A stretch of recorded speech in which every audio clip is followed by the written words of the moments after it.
बिस्मिल्लाहिर्रहमानिर्रहीम। अच्छा, इससे पहले फोरियर सीरीज़ इंट्रोडक्शन की एक ब्रीफ वीडियो है, उसमें हमने कम्प्लेक्स एक्सपोनेंशियल्स की डिस्कशन स्टार्ट की थी। उसको आप काइंडली देख लें अगर आपने वो नहीं देखी हुई। ये उसी के साथ काफ़ी लिंक वीडियो है, उसी पे हम फॉलो अप कर रहे हैं।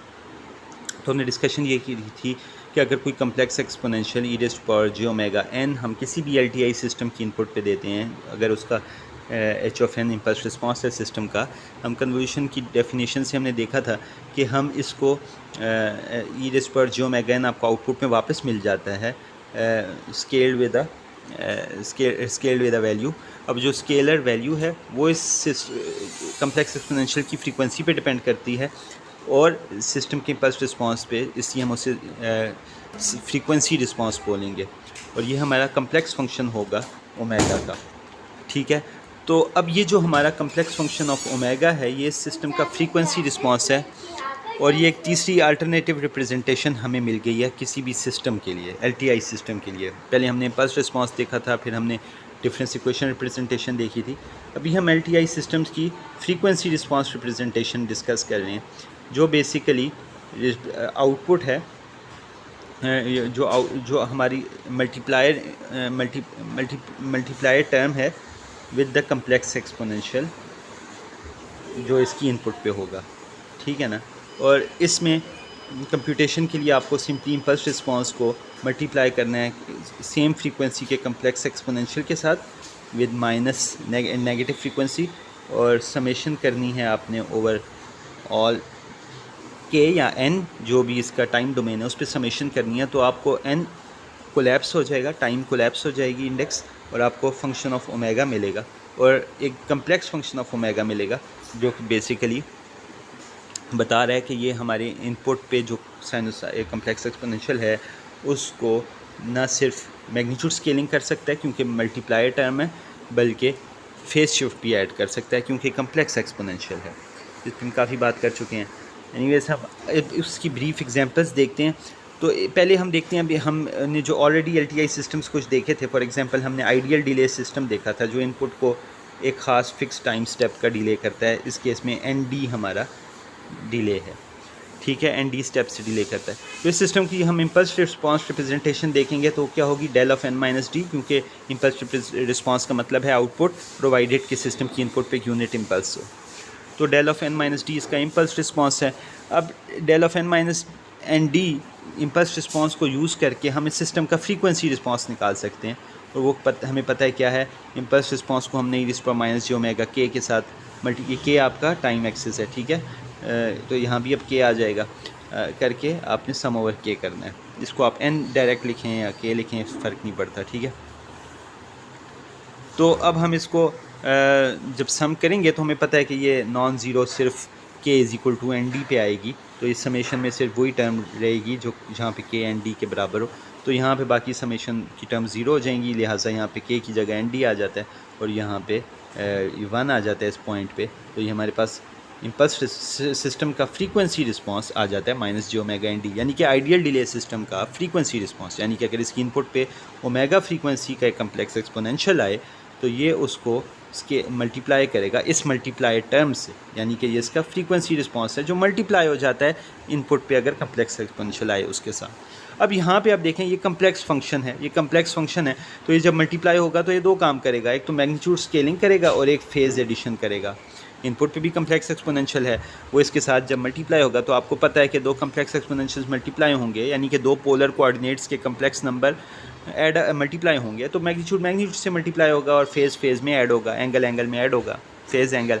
तो हम इसको अगर जस्ट इसको अब ऑब्ज़र्व करें तो इसका मैग्नीट्यूड है 1, यानी कि हमारा आइडियल डिले सिस्टम का फ्रीक्वेंसी रिस्पांस का मैग्नीट्यूड 1 है और फेज़ शिफ्ट जे के साथ जो कुछ है ओमेगा एन डी है, यानी कि जो भी ओमेगा इनपुट का सिग्नल आएगा उसको ओमेगा एन डी का हमारा सिस्टम फेज़ शिफ्ट देगा। तो ओमेगा का जो भी सिग्नल, तो अब ये बेसिकली एन डी कॉन्स्टेंट है, ओमेगा वेरिएबल है, यानी कि ये लीनियर जो हमारा मैग्नीट्यूड है वो तो कांस्टेंट है, बट हमारा phase shift linear with omega है कि जैसे इनपुट कम्प्लेक्स एक्सपोनेंशियल की फ्रीक्वेंसी बढ़ेगी हमारा फेज़ शिफ्ट बढ़ेगा, स्केल्ड विद एन डी, ठीक है ना। और ये आपको सेंस भी बनता है कि देखें हमने कांस्टेंट डिले ऐड करना है टाइम एक्सिस में ना, तो अगर हायर फ्रीक्वेंसी के एक्सपोनेंशियल कम्प्लेक्स एक्सपोनेंशियल में सेम या साइनोसाइडल में आप कहें सेम कांस्टेंट डिले ऐड करना हो तो उसको ज़्यादा साइकिल्स आपको शिफ्ट करने होंगे, यानी कि एक साइकिल एक 2π रेडियन होता है ना, तो साइकिल्स ही बेसिकली एंगल्स हैं, एक तरह से स्केल्ड वर्जन है उनका। तो आपको बेसिकली ज़्यादा फेस शिफ्ट देना पड़ेगा फॉर कांस्टेंट टाइम डिले। तो फेस डिले और टाइम डिले आपस में मैप्ड हैं, आपको पता है फ्रीक्वेंसी से, theta is equal to omega है, तो आपको ओमेगा एन आप कह सकते हैं। तो ये आपको पता है कि आपको इसको लीनियर फेस शिफ्ट है आइडियल डिले सिस्टम का डिपेंडिंग ऑन ओमेगा और with a constant scalar n D.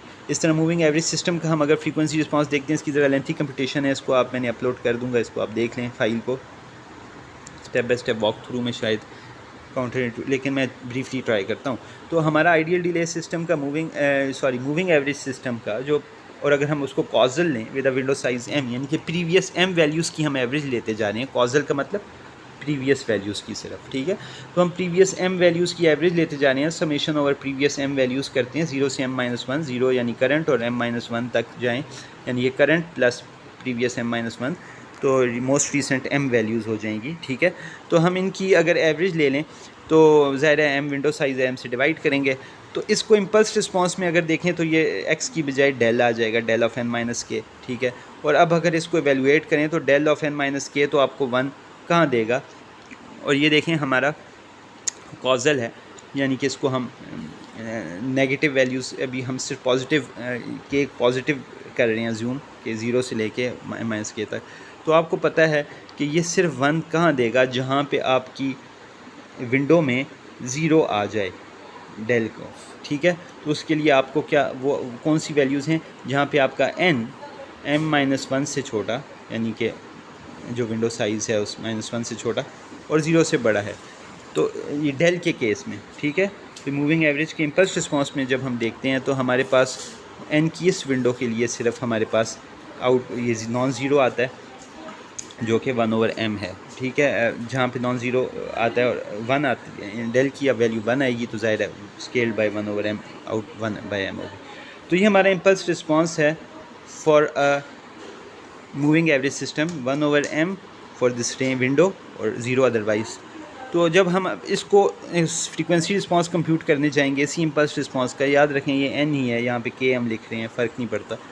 तो इसको जब हम, क्योंकि समेशन इस पर करनी है अल्टीमेटली, तो हम इसको समेशन कर रहे हैं मल्टीप्लाई करके इस पर जो ओमेगा k से, k की वैल्यू सिर्फ यहाँ पे ये वाली रेलेवेंट हैं 0 से लेके m-1 तक। तो ये समेशन जो है ये 0 से लेके m-1 तक चली जाएगी, तो ये आपकी ज्योमेट्रिक सीरीज़ बन जाएगी, ठीक है। ज्योमेट्रिक सीरीज़ है, फाइनाइट ज्योमेट्रिक सीरीज़ है 0 से m-1 तक।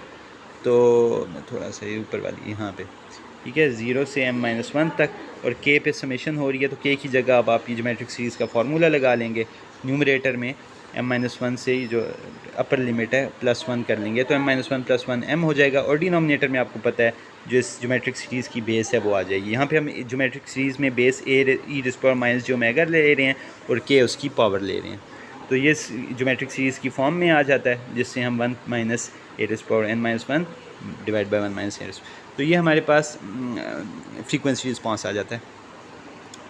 अब इसको अगर आपने साइन को साइन में कन्वर्ट करना है तो इसका हाफ आप करके, दोनों वाली टर्म्स का हाफ करके फैक्टर आउट कर लें, ठीक है, माइनस के साथ। अगर फैक्टर आउट करते हैं तो आपको पता चलता है कि आपको अंदर आपको अब प्लस के साथ सेम हाफ टर्म और यहाँ पे हाफ बच जाती है, क्योंकि इसमें हाफ आपने प्लस सेम साइन हाफ बाहर कर दिया तो हाफ बच जाती है। इसी तरह यहाँ पे भी सेम साइन पॉजिटिव टर्म के साथ, पॉजिटिव साइन के साथ सेम टर्म आती है और नेगेटिव के साथ डिनोमिनेटर में राइट साइड पे आती है। तो ये अब आपके पास ऑयलर रिलेशन से साइनोसाइड का एक्सप्रेशन आ जाता है मल्टीप्लाई बाय 2j, और ये एंगल है साइन का जो ω/m/2, और नीचे आपके पास सिमिलरली साइनोसाइड का with another angle times 2j आता है, 2j कट जाएगा। तो ये आपके पास सिंपली एक जो फैक्टर आउट आपने टर्म्स की हैं उनमें आप पावर्स को कर दें, पावर्स को माइनस कर दें, ज़ाहिर है ऊपर वाली टर्म में m है, नीचे m नहीं है, तो m-1 हो जाएगा।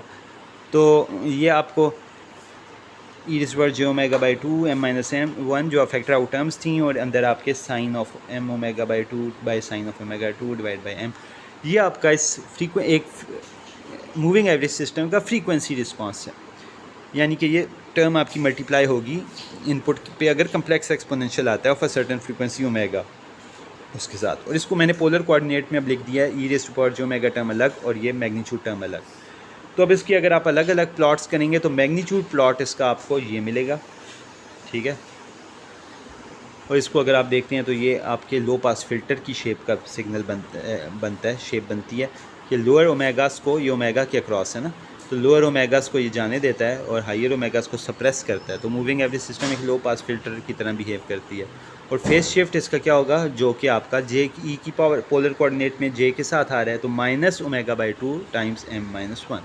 हाँ, माइनस एम, ये ओमेगा आपका ज़ाहिर है, ओमेगा आपका ये कोएफिशिएंट आ गया और ये ओमेगा आपका फ्रीक्वेंसी है जिसका फंक्शन है। तो ये भी आप इस तरह प्लॉट कर सकते हैं। और ये भी आप देख रहे हैं कि लीनियर है और ये भी नेगेटिव साइन के साथ, नेगेटिव स्लोप के साथ लीनियर फेज शिफ्ट है विद इन पीरियड। तो अब ये हमने देखा था, इसकी वजह से हमने देखा कि हम किसी भी सिग्नल को इंटरेस्टेड हैं रिप्रेजेंट करने में, क्योंकि कम्प्लेक्स एक्सपोनेंशियल से हम आउटपुट आसानी से कंप्यूट कर सकते हैं सिस्टम की।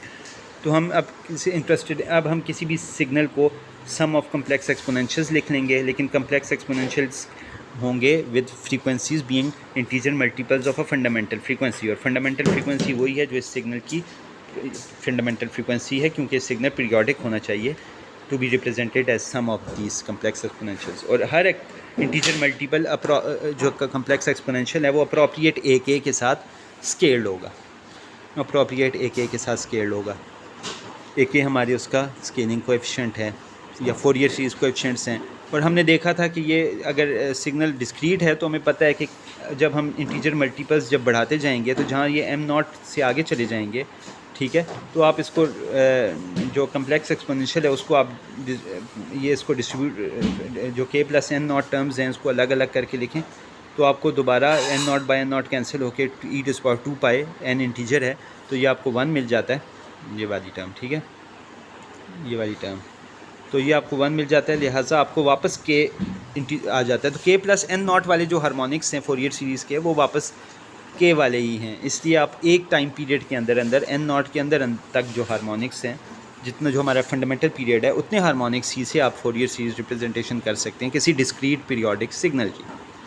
और जो कोएफिशिएंट्स हैं वो सेम होंगे फॉर ए के प्लस ए के मस्ट बी इक्वल टू ए के प्लस ए नॉट, ए के प्लस एन नॉट।